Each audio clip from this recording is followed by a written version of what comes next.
روزے کا اصل مقصد سید ابو الاعلی مودودی۔ برادران اسلام،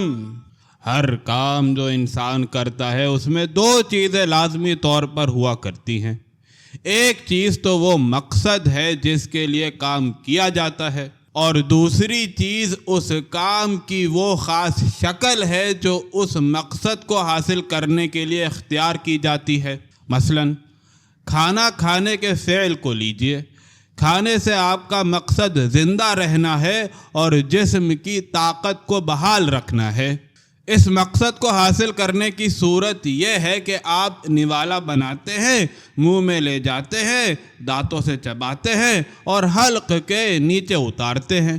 چونکہ اس مقصد کو حاصل کرنے کے لیے سب سے زیادہ کارگر اور سب سے زیادہ مناسب طریقہ یہی ہو سکتا تھا، اس لیے آپ نے اسی کو اختیار کیا۔ لیکن آپ میں سے ہر شخص جانتا ہے کہ اصل چیز وہ مقصد ہے جس کے لیے کھانا کھایا جاتا ہے، نہ کہ کھانے کے فعل کی یہ صورت۔ اگر کوئی شخص لکڑی کا برادہ یا راکھ یا مٹی لے کر اس کے نوالے بنائے اور منہ میں لے جائے اور دانتوں سے چبا کر حلق سے نیچے اتار لے تو آپ اسے کیا کہیں گے؟ یہی نا کہ اس کا دماغ خراب ہے۔ کیوں؟ اس لیے کہ وہ احمق کھانے کے اصل مقصد کو نہیں سمجھتا اور اس غلط فہمی میں مبتلا ہے کہ بس فعل خوردن کے ان چاروں ارکان کو ادا کر دینے ہی کا نام کھانا کھانا ہے۔ اسی طرح آپ اس شخص کو بھی پاگل قرار دیں گے جو روٹی کھانے کے بعد فوراً ہی حلق میں انگلی ڈال کر قے کر دیتا ہو اور پھر شکایت کرتا ہو کہ روٹی کھانے کے جو فائدے بیان کیے جاتے ہیں وہ مجھے حاصل ہی نہیں ہوتے، بلکہ میں تو الٹا روز بروز دبلا ہوتا جا رہا ہوں اور مر جانے کی نوبت آ گئی ہے۔ یہ احمق اپنی اس کمزوری کا الزام روٹی اور کھانے پر رکھتا ہے، حالانکہ حماقت اس کی اپنی ہے۔ اس نے اپنی نادانی سے یہ سمجھ لیا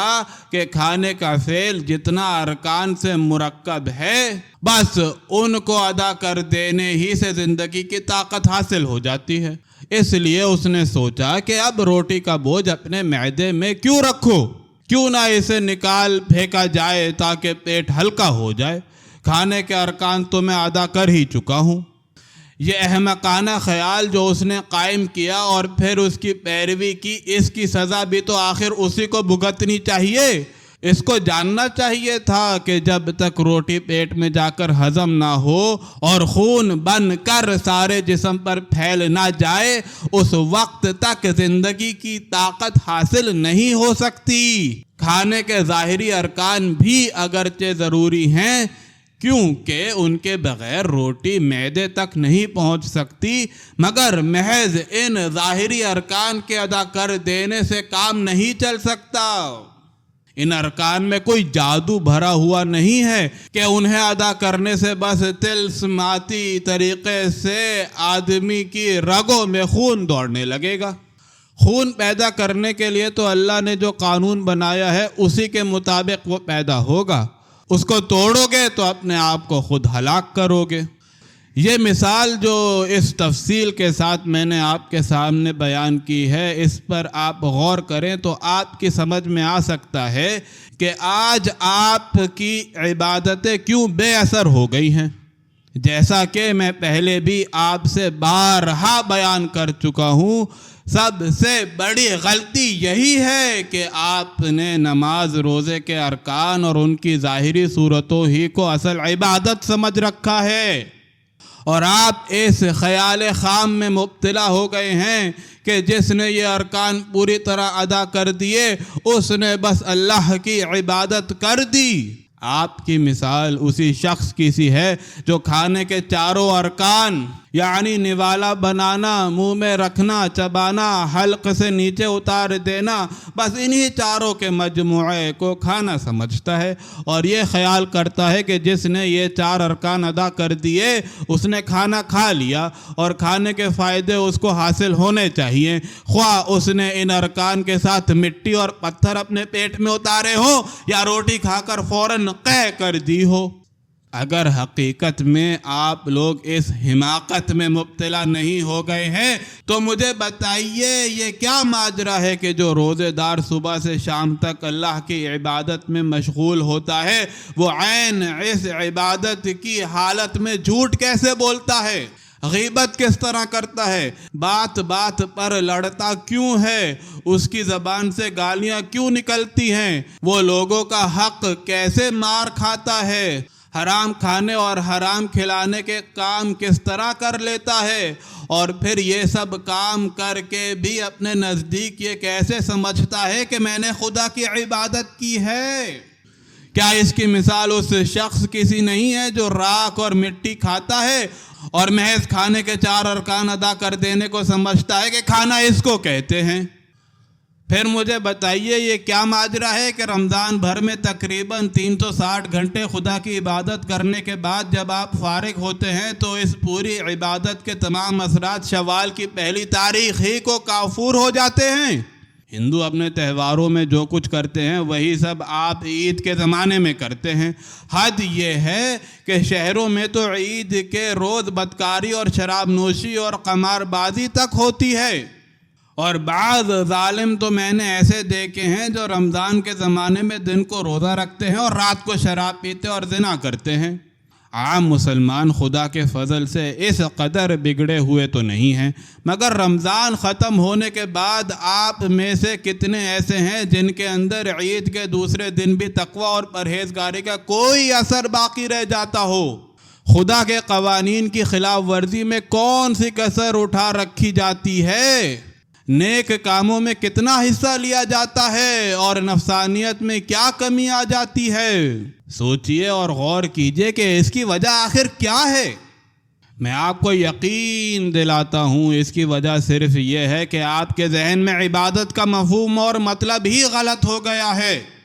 آپ یہ سمجھتے ہیں کہ سحر سے لے کر مغرب تک کچھ نہ کھانے اور نہ پینے کا نام روزہ ہے، اور بس یہی عبادت ہے۔ اس لیے روزے کی تو آپ پوری حفاظت کرتے ہیں۔ خدا کا خوف آپ کے دل میں اس قدر ہوتا ہے کہ جس چیز میں روزہ ٹوٹنے کا ذرا سا اندیشہ بھی ہو اس سے بھی آپ بچتے ہیں۔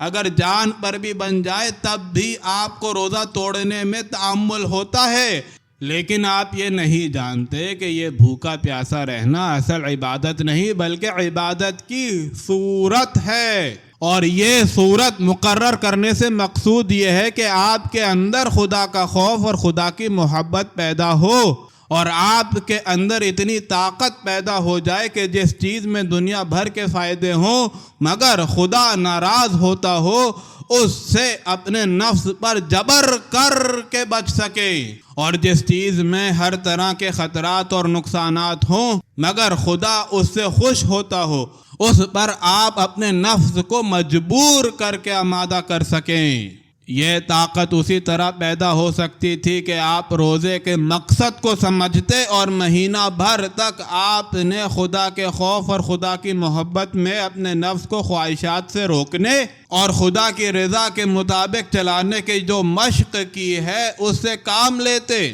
مگر آپ تو رمضان کے بعد ہی اس مشق کو اور ان صفات کو جو اس مشق سے پیدا ہوتی ہیں اس طرح نکال پھینکتے ہیں جیسے کھانے کے بعد کوئی شخص حلق میں انگلی ڈال کر قے کر دے، بلکہ آپ میں سے بعض لوگ تو روزہ کھولنے کے بعد ہی دن بھر کی پرہیزگی کو اگل دیتے ہیں۔ پھر آپ ہی بتائیے کہ رمضان اور اس کے روزے کوئی طلسم تو نہیں ہے کہ بس ان کی ظاہری شکل پوری کر دینے سے آپ کو وہ طاقت حاصل ہو جائے جو حقیقت میں روزے سے حاصل ہونی چاہیے۔ جس طرح روٹی سے جسمانی طاقت اس وقت تک حاصل نہیں ہو سکتی جب تک کہ وہ معدے میں جا کر ہضم نہ ہو اور خون بن کر جسم کی رگ رگ میں نہ پہنچ جائے، اسی طرح روزے سے بھی یہ روحانی طاقت اس وقت تک حاصل نہیں ہوتی جب تک کہ آدمی روزے کے مقصد کو پوری طرح سمجھے نہیں اور اپنے دل و دماغ کے اندر اس کو اترنے اور خیال، نیت، ارادے اور عمل سب پر چھا جانے کا موقع نہ دے۔ یہی سبب ہے کہ اللہ تعالیٰ نے روزے کا حکم دینے کے بعد فرمایا لعلکم تتقون، یعنی تم پر روزہ فرض کیا جاتا ہے شاید کہ تم متقی و پرہیزگار بن جاؤ۔ یہ نہیں فرمایا کہ اس سے ضرور متقی و پرہیزگار بن جاؤ گے، اس لیے کہ روزے کا یہ نتیجہ تو آدمی کی سمجھ بوجھ اور اس کے ارادے پر موقوف ہے۔ جو اس کے مقصد کو سمجھے گا اور اس کے ذریعے سے اصل مقصد کو حاصل کرنے کی کوشش کرے گا وہ تو تھوڑا یا بہت متقی بن جائے گا، مگر جو مقصد ہی کو نہ سمجھے گا اور اسے حاصل کرنے کی کوشش ہی نہ کرے گا اسے کوئی فائدہ حاصل ہونے کی امید نہیں۔ نبی اکرم صلی اللہ علیہ وآلہ وسلم نے مختلف طریقوں سے روزے کے اصل مقصد کی طرف توجہ دلائی ہے اور یہ سمجھایا ہے کہ مقصد سے غافل ہو کر بھوکا پیاسا رہنا کچھ مفید نہیں۔ چنانچہ فرمایا من لم يدع قول الزور والعمل به فليس لله حاجة في أن يدع طعامه وشرابه، جس کسی نے جھوٹ بولنا اور جھوٹ پر عمل کرنا ہی نہ چھوڑا تو اس کا کھانا اور پینا چھڑا دینے کی اللہ کو کوئی حاجت نہیں۔ دوسری حدیث میں ہے کہ سرکار رسالت مآب صلی اللہ علیہ وآلہ وسلم نے فرمایا کم من صائم لیس له من صیامه الا الظماء وکم من قائم لیس له من قیامه الا السحر۔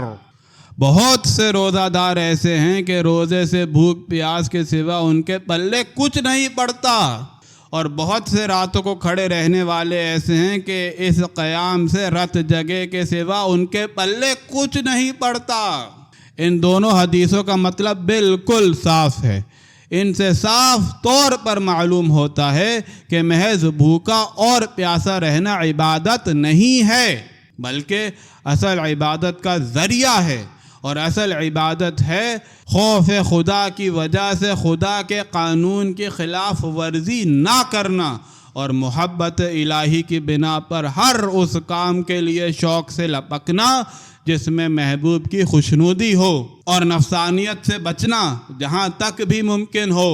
اس عبادت سے جو شخص غافل رہا اس نے خواہ مخواہ اپنے پیٹ کو بھوک پیاس کی تکلیف دی۔ اللہ تعالیٰ کو اس کی حاجت کب تھی کہ 12-14 گھنٹے کے لیے اس سے کھانا پینا چھڑا دیتا۔ روزے کے اصل مقصد کی طرف سرکار رسالت مآب صلی اللہ علیہ وآلہ وسلم اس طرح توجہ دلاتے ہیں کہ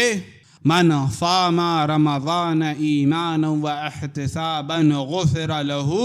ما تقدم من ذنبه، یعنی جس نے روزہ رکھا ایمان اور احتساب کے ساتھ اس کے تمام پچھلے گناہ معاف کر دیے گئے۔ ایمان کا مطلب یہ ہے کہ خدا کے متعلق ایک مسلمان کا جو عقیدہ ہونا چاہیے وہ عقیدہ ذہن میں پوری طرح تازہ رہے، اور احتساب کا مطلب یہ ہے کہ آدمی اللہ ہی کی رضا کا طالب ہو اور ہر وقت اپنے خیالات اور اپنے اعمال پر نظر رکھے کہ کہیں وہ اللہ کی رضا کے خلاف تو نہیں چل رہا ہے۔ ان دونوں چیزوں کے ساتھ جو شخص رمضان کے پورے روزے رکھ لے گا وہ اپنے پچھلے گناہ بخشوا لے جائے گا، اس لیے کہ اگر وہ کبھی سرکش و نافرمان بندہ تھا بھی تو اب اس نے اپنے مالک کی طرف پوری طرح رجوع کر لیا۔ اور التائب من الذنب کمن لا ذنب لہ، گناہ سے توبہ کرنے والا ایسا ہے جیسے اس نے گناہ کیا ہی نہ تھا۔ دوسری حدیث میں آیا ہے الصیام جنۃ وَإِذَا كَانَ يَوْمَ صَوْمِ أَحَدِكُمْ فَلَا يَرْفُثْ وَلَا يَصْخَبْ فَإِنْ سَأَبَّهُ أَحَدٌ أَوْ قَاتَلَهُ فَلْيَقْتُلْ إِنِّي أَمْرٌ صَائِمٌ۔ روزے ڈھال کی طرح ہیں کہ جس طرح ڈھال دشمن کے وار سے بچنے کے لیے ہے اسی طرح روزہ بھی شیطان کے وار سے بچنے کے لیے ہے۔ لہٰذا جب کوئی شخص روزے سے ہو تو اسے چاہیے کہ اس ڈھال کو استعمال کرے اور دنگے فساد سے پرہیز کرے۔ اگر کوئی شخص اس کو گالی دے یا اس سے لڑے تو اس کو کہہ دینا چاہیے کہ بھائی میں روزے سے ہوں، مجھ سے یہ توقع نہ رکھو کہ تمہارے اس مشغلے میں حصہ لوں گا۔ دوسری احادیث میں حضور اکرم صلی اللہ علیہ وآلہ وسلم نے بتایا ہے کہ روزے کی حالت میں آدمی کو زیادہ سے زیادہ نیک کام کرنے چاہیے اور ہر بھلائی کا شوقین بن جانا چاہیے۔ خصوصاً اس حالت میں اس کے اندر اپنے دوسرے بھائیوں کی ہمدردی کا جذبہ تو پوری شدت کے ساتھ پیدا ہو جانا چاہیے، کیونکہ وہ خود بھوک پیاس کی تکلیف میں مبتلا ہو کر زیادہ اچھی طرح محسوس کر سکتا ہے کہ دوسرے بندگان خدا پر غریبی اور مصیبت میں کیا گزرتی ہوگی۔ حضرت ابن عباس رضی اللہ تعالی عنہ کی روایت ہے کہ خود سرکار رسالت مآب صلی اللہ علیہ وآلہ وسلم رمضان میں عام دنوں سے زیادہ رحیم اور شفیق ہو جاتے تھے۔